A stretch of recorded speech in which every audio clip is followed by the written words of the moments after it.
जय श्री सीताराम जी महाराज की जय। श्री लखन लाल की जय। श्रीमंत लाल जी महाराज की जय। राम जी की सेना की जय। कपि के सुनी कल कोमल बैन। गोस्वामी तुलसीदास जी का ये पद गीतावली से है। श्रीमंत लाल जी सिया जी की सुध लेकर आए हैं और भगवान श्री रघुनाथ जी को वहाँ का वृतांत सुना रहे हैं। चूड़ामणि वहाँ से लाए हैं। सिया जी की व्यथा सुना रहे हैं कि उनकी ऐसी करुणमय दशा देखकर सभी पक्षी भी अपने डेरे छोड़कर चले गए हैं।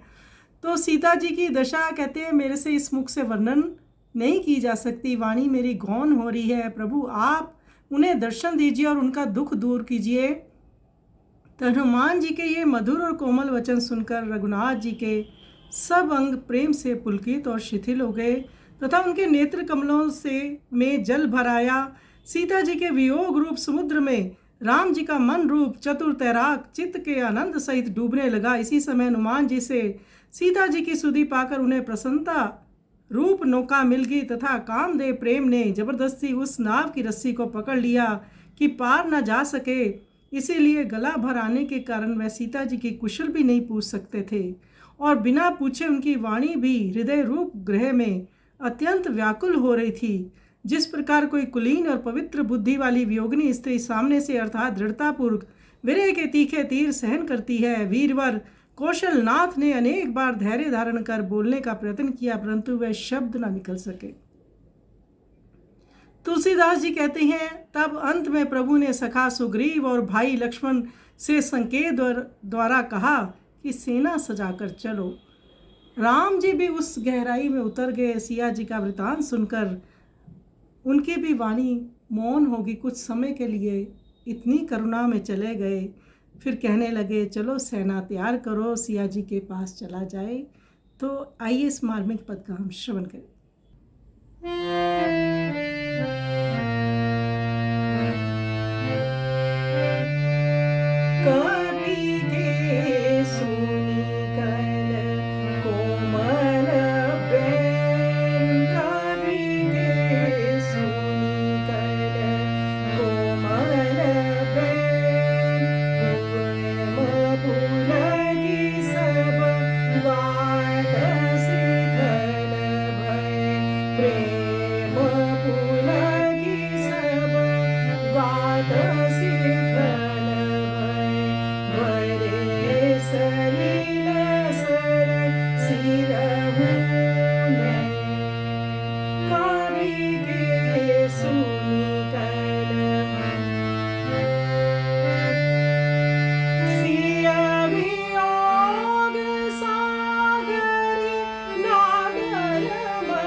वियोगनी सनमुख सय विरह सर प्रेम कवि के सुनि